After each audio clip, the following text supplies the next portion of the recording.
Ta-da! And welcome to Joseph's Model Railway and Toy Room. Thank you so much, as always, for joining me. Just a little bit of housekeeping. You don't need to like, follow, or subscribe to any of the videos I put out there. Just put them out there where I can. Have a holly jolly great time doing so. Today's video, it's a quick one. The festive season may be done and dusted for another year, but rest assured, we'll be turning this Christmas tree back on again in a matter of months. That being said though, if you work really hard trying to find that perfect gift for someone, and you've seen some earlier videos where we've discussed problematic gift giving and sustainable storage solutions, fantastic. If you haven't, there's a link somewhere here. Go back and check out those videos for getting that perfect piece for that tricky someone. In this video, I want to have a serious talk to you and say it's all about preserving the hard work that you're doing. You spend hundreds and thousands of hours building your quality model layouts, collecting your toys, doing this. We've spoken in a very, very early video about this room is completely sealed up. There are no snakes, bugs. I've minimized the dust in here. So much so that in the entire time this train line has been down, I've only had the tracks cleaned once, and that was the initial one. I've never cleaned them since. The shelves, as you can see, everything, we've got no collections of dust or anything like that. Everything is really nice and tidy. And I do my best to try and keep it that way. However, I'm getting to a point that people want to come and see it. And that is a problem. Because as you know, I always have a pair of socks on. And the pair of socks is mostly because I know that the human body has natural oils and things in it. And over time, it does break down carpet. So it's all good and well for me and many other people who are happy to wear socks and come on in. I don't even bat an eyelid at that. However, there's some, and particularly being in a tropical area where we are, where going barefoot around the home is a very common thing. So, needed a solution to preserve the beautiful carpet and minimize all these nasties.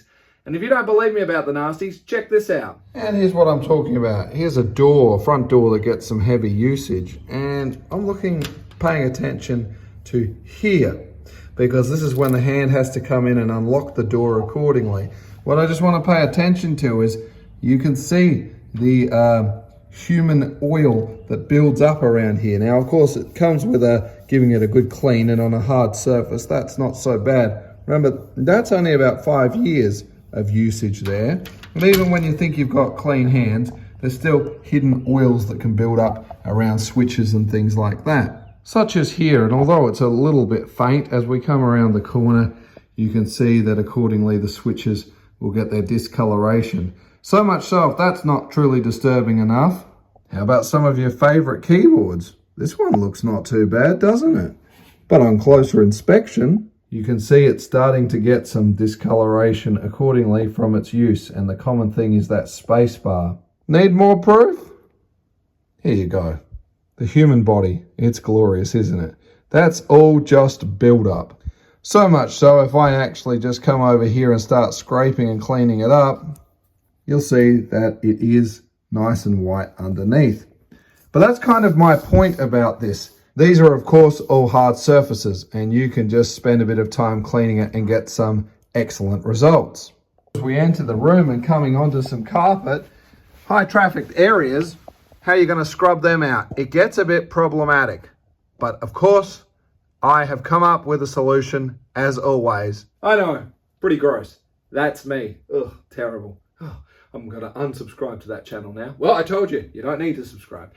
Seriously though, I've come up with a little bit of a solution that I think you may get a little bit of a kick out of. So let's check it out now, shall we? A way you can still enjoy the lush green carpet, but also by minimizing your impact. Of course, every time I come into this room, I'll always have a pair of socks on, and that is deliberate so my oils are not making a mockery of this wonderful floor. However, I have a solution now for the guests visiting that choose not to want to wear a pair of sexy socks.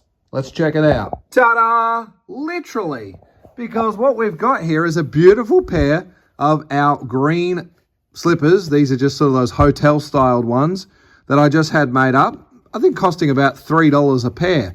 And I don't think that was too bad considering. So I had, I don't know, half a dozen or more of these made up. I got them in a large size so anyone can just sort of come in and slide in. I prefer an open-toed one. Maybe I'll go back and look if that's an option for us. But I thought this is a nifty thing. I can leave them at the door. Your impact is minimized. This stuff may well break down, but that's just going to suck off, so that's fine. And I think we've got a real star attraction. I better give them an official test since that's what we do. So someone can just glide on into them and then go for a wander around the layout and not be depositing all that nasty gunk and grime that they may be harboring onto their feet. So that's the solution I've come up with on this one. I did want to have the red background on it as well, but I think it's something. As you can see, even as a large and I'm a size 13, that's a bit of a stretch for me. But then again, anyone I think that may be coming in the room is certainly not anywhere near the shoe size I am. So that's my solution to it. I think it's a wonderful, cheap, easy way to preserve your model railway room or your collectible room or whatever when demonstrating to other people. And I don't think they'll be too scared about slipping on a pair of those. Again, if you're dealing with some germaphobes, they can grab a new packet, slide them on, away we go. I'll still explore seeing if we can get some open toe ones happening, but that's pretty much the story. Well, girls and boys, ladies and gentlemen, can you believe it? That is going to be the end of the video. Is that all we're talking about? A pair of customized slippers? Absolutely. I think those things are going to be really, really invaluable. I think it's a wonderful addition to any type of model railway room for whatever reasons. A lot of people are in sheds or in lofts. It may not be carpeted. Maybe you just don't want to step on a few rogue nails or bits of ballast, whatever it could be. The whole idea is I'm just trying to protect the impact that's going to happen against the floor. I love this green carpet. As far as I'm aware, no one's actually making it anymore. So until the day happens that someone's making it, I'm just going to keep trying to be as careful as I can with it. I think it's a striking contrast. I've spoken about the green carpet in an earlier video. So if you don't know too much about it, go back to the first or second video, I think, and that'll quickly explain to you what it's all about.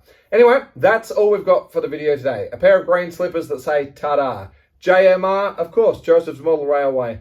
And that's what this is all about. Thank you so much, as always, for joining me. Please do stay safe, and I will certainly look forward to seeing you next time. Until then, toodles!